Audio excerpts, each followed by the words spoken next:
Para la creación de la máquina virtual, entonces tenemos que tener el sistema operativo, tenemos que tener VirtualBox instalado, que ya están los PCs de acá, y vamos a crear una máquina básica, ¿cierto? Para hacer las primeras pruebas. La idea es que después ustedes repitan el proceso y hagan más de una. Más de una. Por ejemplo, que yo tengo hartas máquinas virtuales creadas y en este momento, como están apagadas, ninguna está ocupando recursos de mi PC anfitrión. Pero si yo las llevo a encender todas al mismo tiempo, obviamente mi equipo se va a pegar, porque va a estar ocupado todo la RAM y todo el procesador en las máquinas virtuales que van a estar corriendo. Además, Lo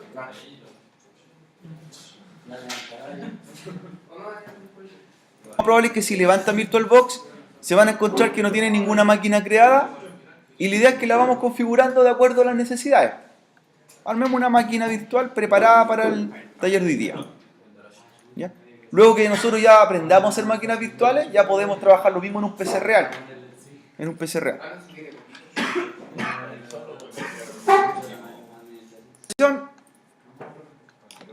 Para trabajarlo, lo vamos a hacer de la siguiente forma. Vamos a crear una máquina virtual, ¿cierto? Y le vamos a dar características en hardware. Vamos a seleccionar los componentes que necesita.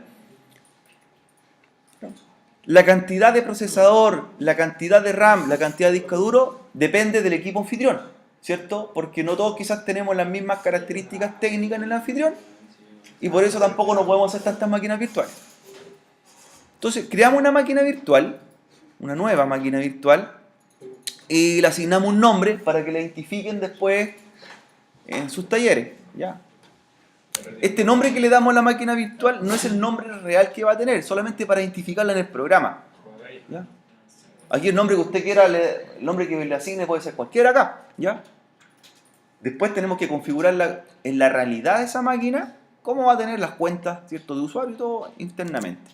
Por ejemplo, yo lo voy a llamar acá Win7, Win7 y el nombre del taller.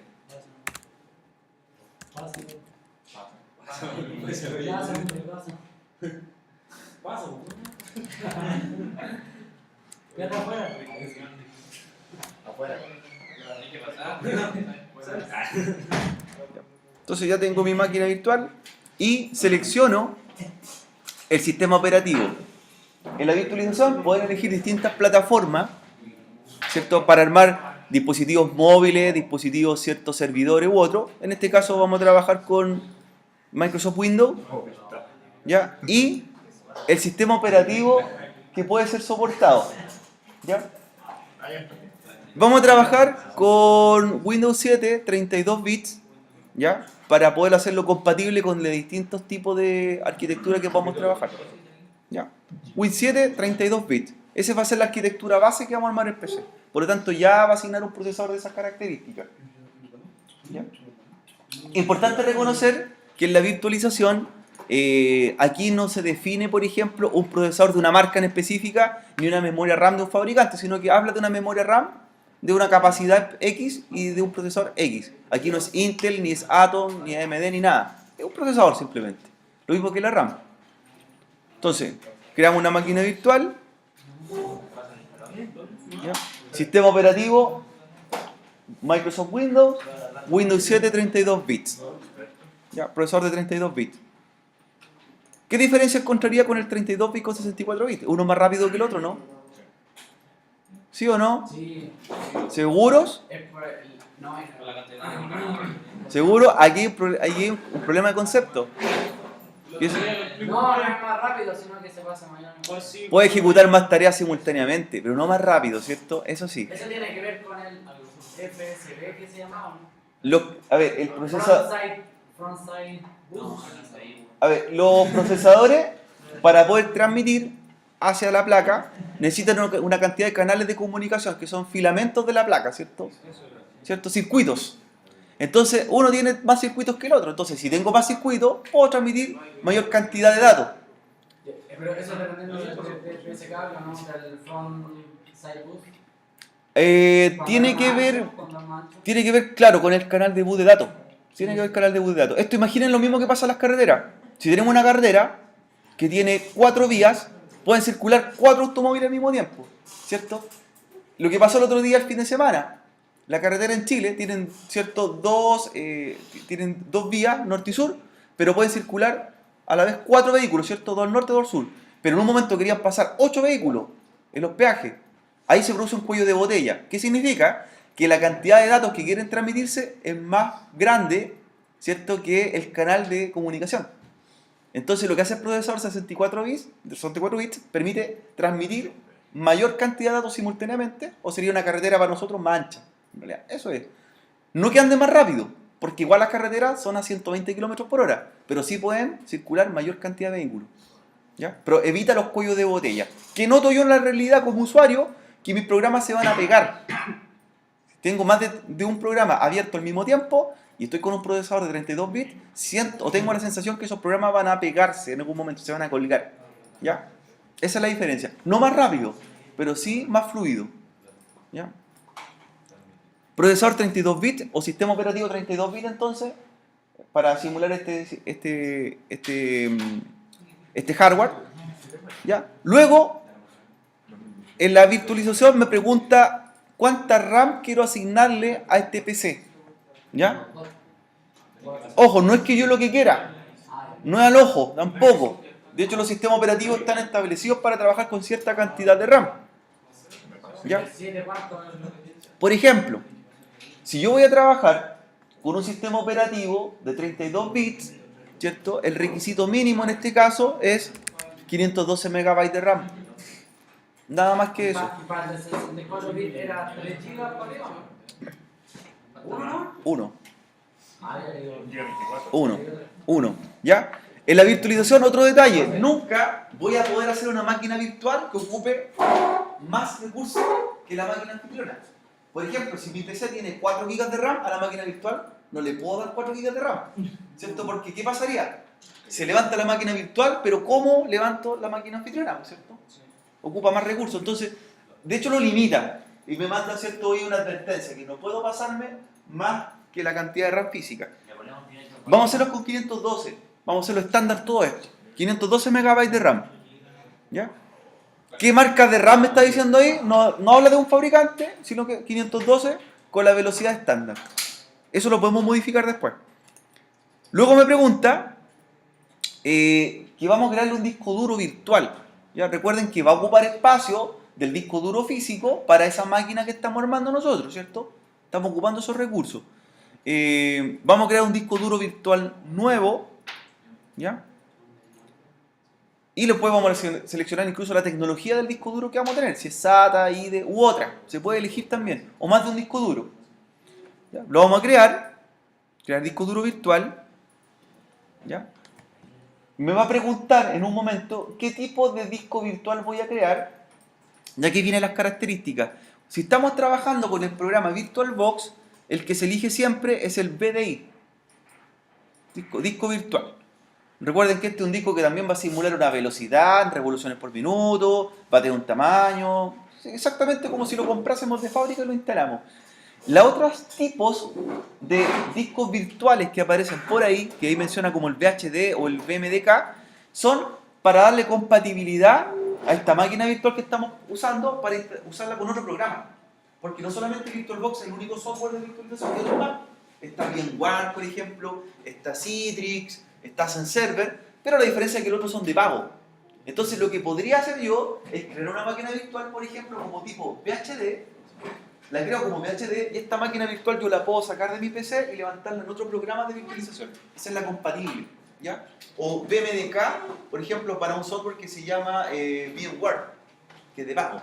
Pero como nosotros vamos a trabajar exclusivamente con VirtualBox, las máquinas tienen que ser VDI, ¿ya? Y eso me asegura que esta máquina virtual que yo haga ahora, la puedo después exportarla e instalarla en un PC en el que yo quiera, pero que tenga VirtualBox, en cualquier PC con VirtualBox.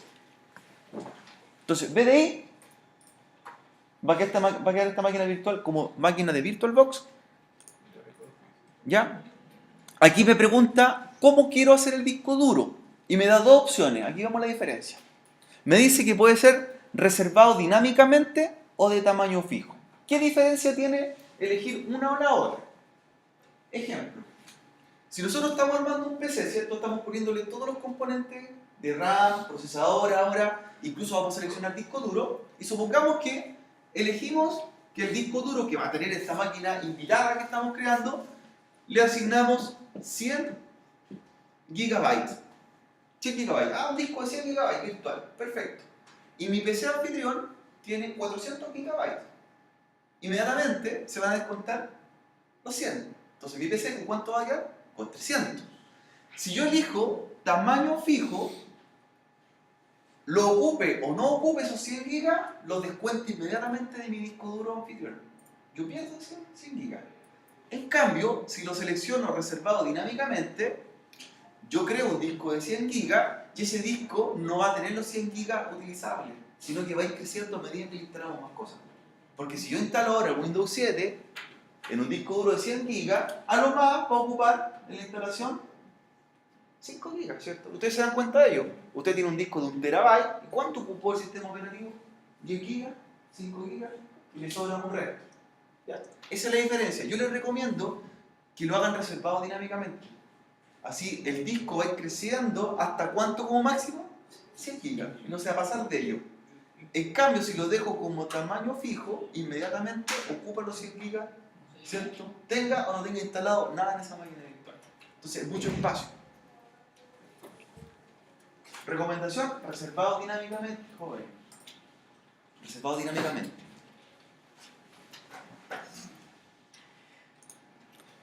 Ya, para esta máquina virtual la vamos a hacer, ¿cierto? Con un disco de 20 gigabytes, un disco pequeño. Entonces ahí la expresamos también en los valores, 20,00 gigabytes. ¿Ya? Tampoco permite que ocupemos más que el espacio de disco duro que tiene el anfitrión, por cierto, no podría ocupar todo el disco duro. También me manda una advertencia, o si no nos quedaría sin espacio disponible en el PC. Entonces un disco de 20 GB va a ser un sistema operativo o un PC de prueba que vamos a hacer, un disco duro pequeño. Ya, una vez que estamos listos ya, 512 MB de RAM, asignamos 20 GB de disco duro, vamos a las configuraciones específicas de qué procesador vamos a usar, ¿cierto? Qué tarjeta de red va a tener ahora, qué tipo de BIOS, qué arranque. Damos las configuraciones ya más técnicas. Entonces, la máquina virtual que tenemos, la pincho y presiono su configuración, botón derecho sobre la que tenemos o estamos armando, y aquí aparece ya la configuración específica. Y está todo el hardware que podríamos agregarle a esta máquina virtual. ¿Ya? O sea, si tengo algún cambio lo puedo hacer ahora, por ejemplo, cambiar el nombre de la máquina, ¿cómo va a ser? Echémosle un vistazo a las pestañas de lo que nos vamos a encontrar y qué cosas podríamos modificar. Estamos en la pestaña general, ¿cierto? Ahí está en modo básico. Ya, en el modo avanzado me aparece dónde se va a guardar la máquina virtual en realidad, en qué ruta va a estar. Si están utilizando ustedes sistema operativo Windows de anfitrión, se va a guardar en una carpeta que se llama, ¿cierto? Dentro del disco C, ¿cierto? Dentro del document and setting o usuario se va a guardar ahí, ahora que el VirtualBox, una ruta. Entonces si quieren saber dónde va a estar, ahí ya les muestro la ruta completa, en avanzado. Siguiente pestaña, en sistema, aquí ya habla de la placa en sí. ¿Qué placa vamos a trabajar? ¿Qué placa madre? ¿Qué procesador? ¿Y qué tipo de acelerador gráfico podríamos instalarle a esta máquina virtual? Recuerden que estamos empezando a armar los componentes. Ya, lo primero que vamos a elegir, bueno, aquí la RAM ya la tenemos asignada, podríamos cambiarle más RAM, ¿cierto?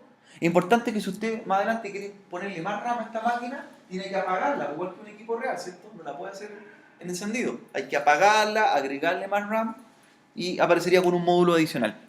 Pero lo que sí tenemos que cambiar acá, jóvenes, es el orden de arranque que vamos a tener. ¿Ya? Por ejemplo, nosotros ya sabemos que esta máquina no va a trabajar con disquete, entonces inmediatamente lo saco, el disquete. No tengo en el PC anfitrión una disquetera. Y cambio el orden de arranque. ¿Ya? La unidad óptica representa que este equipo sí va a tener una bandeja de CD. Y de hecho ahí vamos a simular que vamos a instalar el sistema operativo de un CD físico. Entonces, ¿qué es lo que cambio? A primer lugar. La unidad óptica la muevo al primer lugar y el disco duro lo dejo en segundo lugar para que hagamos el orden de arranque. Esto es solamente ahora para empezar a armar la instalación y esto se hace también en un PC real. Después que uno lo tenga instalado, ya la unidad óptica la cambia a segundo lugar y el disco duro lo tira al primer lugar. Ya. Entonces ya tendríamos primero la parte del orden de arranque, que esta configuración técnicamente lo que estamos haciendo es cambiarle el BIOS, ¿cierto? El chip BIOS o el UEFI de este equipo. El cómo va a arrancar o con qué va a iniciar primero. Ya.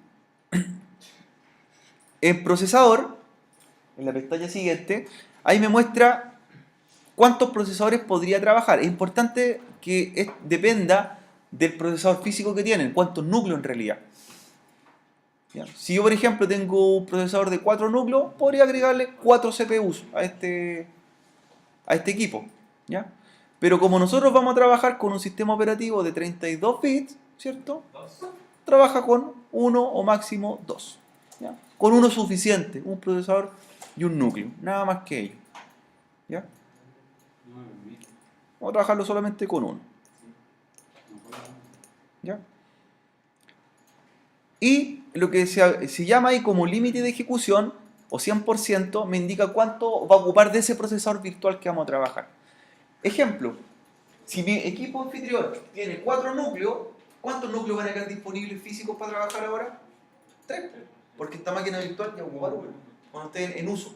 Si tengo un procesador de 4 núcleos, yo ocupo 4 máquinas simultáneamente, las 4 núcleos van a estar destinados para 4 máquinas virtuales distintas. ¿Ya? Dejémoslo uno por el momento, porque vamos a tener que hacer otra máquina virtual después, y ahí vamos a estar ocupando 2 núcleos del procesador físico. ¿Sí? No me deja cambiar a 2 núcleos. Déjelo en 1. Ya. Sigamos en pantalla. Me pregunta si quiero agregar alguna configuración especial de video. ¿Ya? No necesitamos ninguna tarjeta gráfica especial, ningún acelerador gráfico, porque esta máquina no la vamos a trabajar para jugar, por cierto. Si la quisiéramos destinar para instalar un software de juego o algo, cambiaríamos lo que sería la aceleración. De ahí, ¿qué es lo que ocuparía más? Más tarjetas de memoria de video, ¿cierto? Sería algo similar a una tarjeta expansora, ¿ya? Una tarjeta aceleradora gráfica. De lo contrario, si la dejamos por defecto como viene, es una tarjeta integrada. Ya está ocupando 16 megas, dice, de video disponible de la placa madre del equipo. Nada más que ello. ¿Ya? No seleccionamos nada en especial. ¿Ya? Ni pantalla remota ni captura de video. Solamente como viene por defecto. Hay otra pestaña que se llama almacenamiento. ¿Ya? Y acá me indica, jóvenes, qué tipo de controladora y qué tipo de disco duro tenemos. ¿Qué tomó por defecto? ¿Cierto?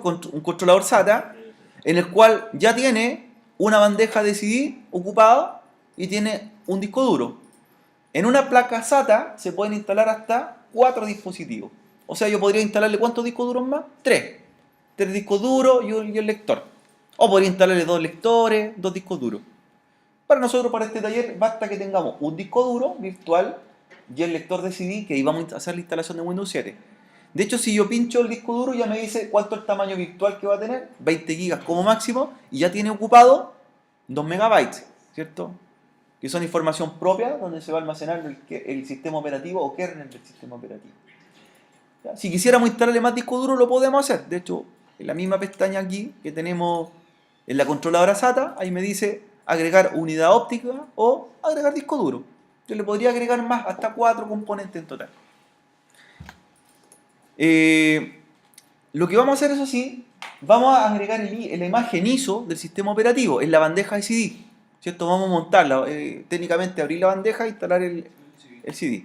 Entonces, pincho, ¿cierto? Donde dice la bandeja CD que está vacía, ahí me dice que está el CD, ¿cierto? Está sin nada. Y busco donde está el símbolo de la unidad de CD, a la derecha, y cargan y van a buscar la imagen de Windows 7 que deberían tener ustedes copiada en su PC. ¿Ya? El Windows 7 y liso. Ahí lo van a buscar y lo cargan. El que pasamos hace un momento. Entonces lo busca la ruta y carga. Bueno, aquí yo tengo otro sistema operativo que estoy instalando, así que por eso me lo muestra por defecto. Entonces Windows 7 lo carga. ¿Ya? ¿Bien hasta ahí? ¿Sí? ¿Sí? Bueno, cargamos Windows 7. En hardware de audio, ¿qué más podríamos ver, por ejemplo? En audio ya dice que trae una tarjeta nativa, ¿cierto? Ahí dice que trae un controlador de audio, un audio Intel. Por lo tanto, me da a entender o hace simular que la placa madre es marca Intel, ¿cierto? Me asumió que es una marca Intel y dice que tiene una tarjeta de audio, ¿cierto? Común, nada en especial. ¿El procesador le habrá dado alguna marca específica o no? No. Tampoco habla de procesador de fabricante, dice procesador de un núcleo. Ya. En la parte de red, que vendría siendo ya el panel trasero de esta máquina virtual, ¿cierto? El Southbridge, me pregunta cuántas tarjetas de red podría tener este PC que estamos armando. Como máximo, 4. En un PC convencional ocupamos una, si en este caso la máquina que estuviésemos preparando sea un servidor de aplicación, un servidor de base de datos, de archivo, podríamos ocupar las 4 tarjetas de red. En este caso solamente una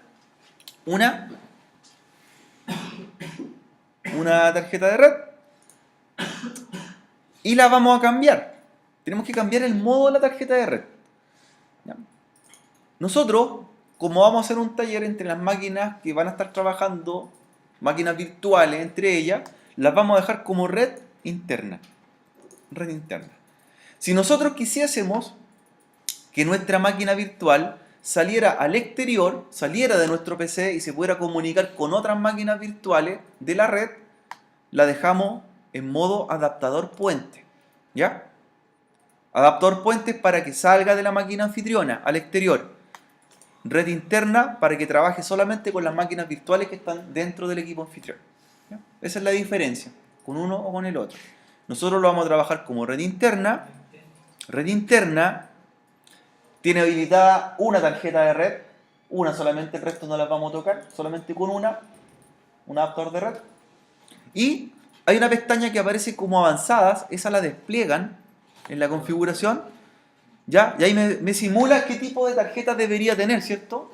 Que aparece un Intel. Dice Intel Pro, tipo desktop, ¿cierto? Una tarjeta convencional de red, aparecen otros modelos de tarjetas de red, de otras tecnologías, para servidores, unas PCI por ahí. Nosotros vamos a trabajar con la Intel porque asumió que la placa también era Intel, igual que la tarjeta de audio. Es integrada la tarjeta, pero sí lo que cambiamos es que donde dice modo promiscuo, cambiamos de denegar a permitir todo. Permitir todo. Eso sí. Por defecto, cuando viene denegar, significa que la tarjeta de red no va a dejar que otra tarjeta de red se comunique hacia ella. ¿Cierto? Es una especie de cortafuego o bloqueo de la tarjeta de red. Y al dejarla o permitir todo, esta tarjeta se puede salir al exterior de otra tarjeta de red o permitir que se comuniquen hacia ella. Entonces, permitir todo y luego identifico algo. Esta tarjeta es única, por lo tanto tiene una dirección MAC. ¿Ya? Una dirección MAC única de esa tarjeta. No pueden haber dos máquinas virtuales iguales, aunque sean simulado el hardware. ¿Ya? Son totalmente distintas. Yo puedo hacer otra máquina virtual con las mismas características que le di a esta, con la misma RAM, mismo disco duro, mismo procesador, pero lo que van a tener distinto va a ser su dirección MAC. No funciona, no te deja. De hecho, en el planeta no pueden haber dos direcciones MAC iguales de tarjetas de red. Eso hace la diferencia entre una y otra. ¿Ya? Entonces tú dices, pero esto es una máquina virtual, no es una máquina real. Igual, lo mismo, es el mismo concepto. Aunque sea una máquina virtual, también trabaja con una MAC única. Y de hecho, muchas veces ustedes interactúan con máquinas virtuales y no se dan cuenta. Muchas veces han visto páginas web y esas páginas web están alojadas en servidores que son virtuales. Entonces tú estás viendo una página quizás, ¿cierto? Un sitio, y no sabes si es un servidor real que está funcionando o es una máquina virtual. ¿Ya? Entonces, esa es la gracia de esto. Hoy día se está perdiendo el concepto de hardware real, sino que todo se está llevando a virtualización, por ahorro de espacio y ahorro, ¿cierto?, de equipo. Listo. Dirección MAC única, permitir todo, y ahora, ¿cierto?, estaríamos casi listos. Incluso me pregunta, en la parte de puertos, por defecto, la tecnología que trae integrada son puertos USB, ¿cierto? Y me pregunta qué tipo de controlador USB tendría, por ejemplo, USB 1.0, 2.0 o 3.0. También puedo seleccionar el tipo de puerto, ¿ya? Tipo de puerto. También elige cuál quiere usar. En realidad, como no vamos a trabajar mucho con los puertos, basta que lo dejemos con el 1.1, 1.0. No vamos a instalarle elementos por USB a la máquina virtual. Pero si yo elijo el puerto USB, ¿a quién le pediría recursos? Al puerto USB que tiene el equipo anfitrión, ¿cierto? El puerto físico también pasaría a ser un puerto de la máquina virtual. O sea, si mi PC tiene 2 puertos USB, esos también los comparte con la máquina virtual. Si tengo 4 puertos USB, los comparte también. Todos son los recursos compartidos. Ya, USB entonces, tiene habilitado el controlador USB, va a tener la misma cantidad de puertos que tenga el PC anfitrión, por eso depende. Y los puertos COM se refieren a los puertos seriales, que en este caso no todos los PCs lo tienen, entonces no me permitiría habilitarlo. Si mi equipo no tiene un puerto COM, yo no recomiendo habilitar el puerto serie acá tampoco. Solamente USB. Y ahí estaríamos listos en la configuración básica. Si quiero hacer un cambio, hay que apagar la máquina, ¿cierto? Y se hacen las modificaciones. ¿Ya? Le digo aceptar ahora. Aceptar. Y vamos a levantar esta máquina virtual. Voy a hacer un cambio primero. Que le voy a dar un nombre.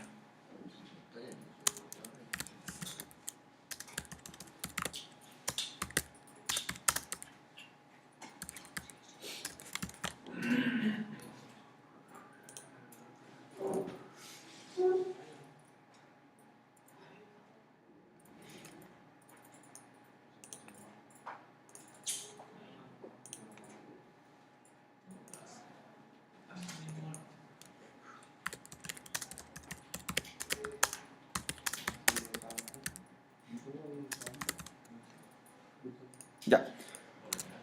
Antes de levantar la máquina, me muestra, vamos a ver un resumen de qué es lo que tenemos, qué sistema operativo vamos a instalar, me muestra qué hardware tengo, qué placa tengo, qué memoria tengo, qué tarjeta de video, ¿cierto? Tengo asignada. Y ahora iniciamos la máquina virtual.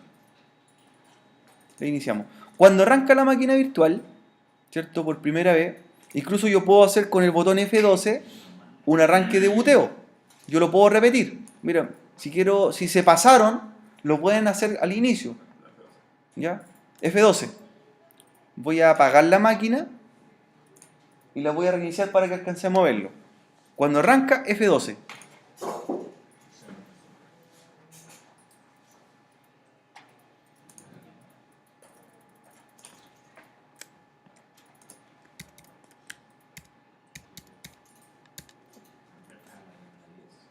Si usted arranca con F12, ¿cierto? Le puede tirar, seleccionar, elegir el arranque, ¿cierto?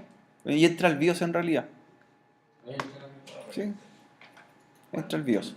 Si no pasó el F12, empieza el arranque normal, ¿cierto? Si se saltaron esta etapa, ahí tiene que volver a apagarlo y encender la máquina.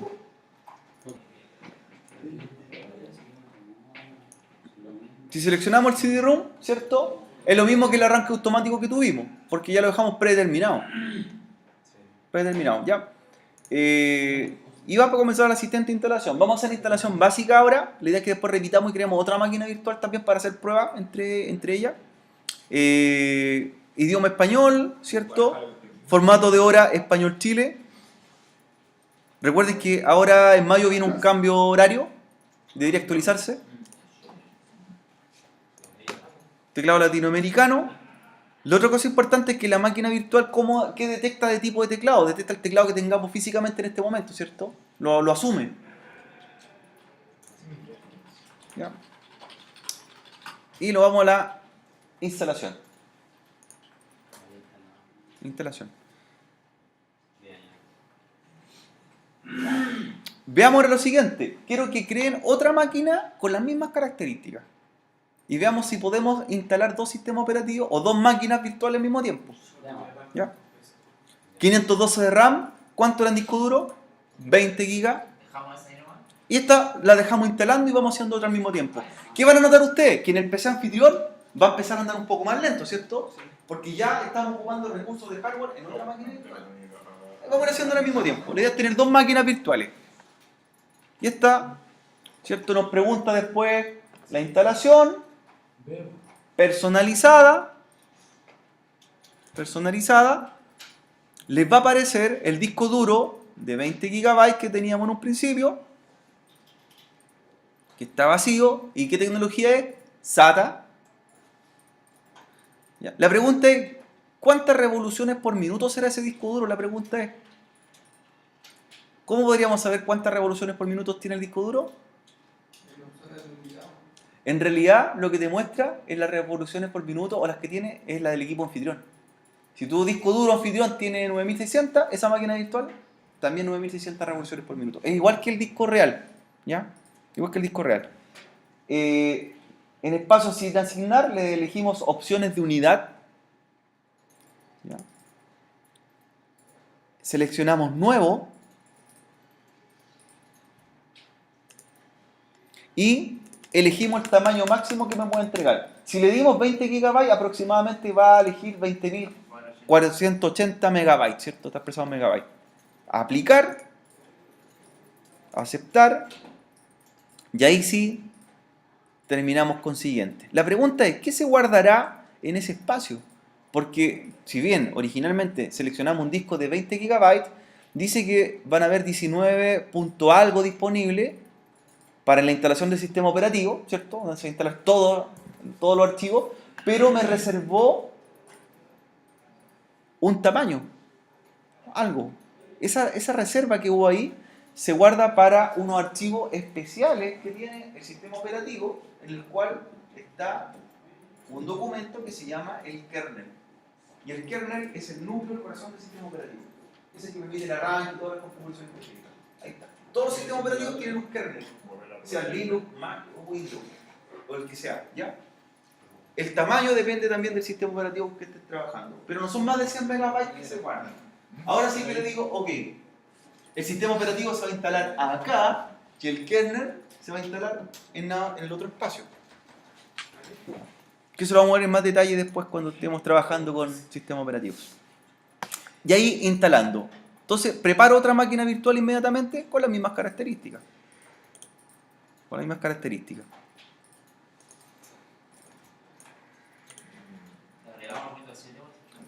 Otro más.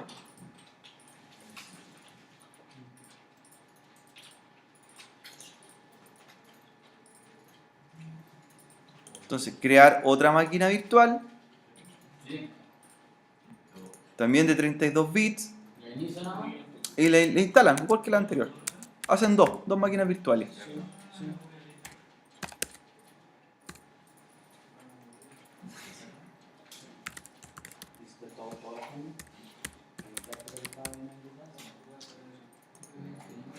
Windows 7 32 bits. 512 megabytes de RAM. Le asignamos. Se crea un disco duro virtual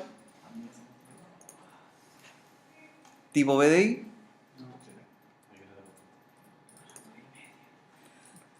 Reservado dinámicamente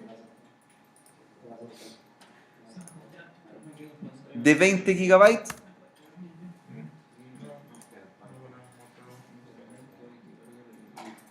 y se configuraba, ¿cierto?, la placa, procesador y arranque del equipo.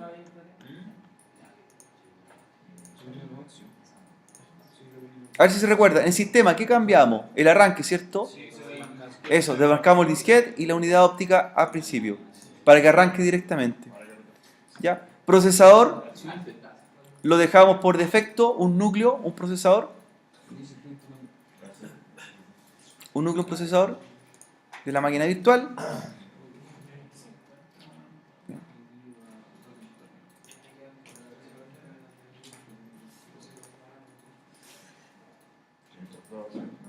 En pantalla dejamos por defecto como viniese 16 MB de una tarjeta integrada en la que trae la placa,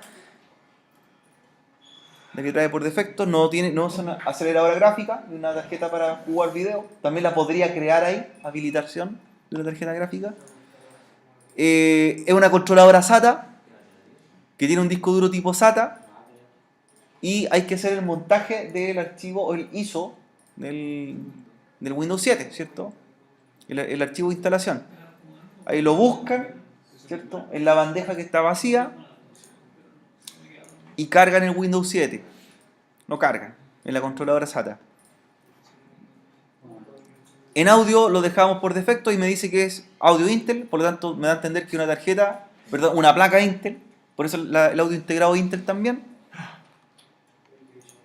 me permite tener otras tecnologías, Sound Blaster por ahí, me simula otro tipo de tarjeta de audio. La voy a dejar con la que viene por defecto. No hice ningún cambio. Y en red, ¿qué es lo que hacíamos? ¿Cierto? Red interna y permitir todo. Y si yo comparo después esta dirección MAC con la de la otra máquina virtual, tienen que ser distintas. Tienen que ser distintas. Ya. En los puertos nada, estaba activado solamente el USB 1.0, puerto COM no lo activamos y estamos listos. Y ahora inicio la otra máquina virtual. La idea es hacer la instalación simultánea de dos máquinas. Recuerden que puedo cambiar el arranque con F12 en el momento que lo estoy iniciando.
Ahí que vamos preparando las dos máquinas en forma simultánea.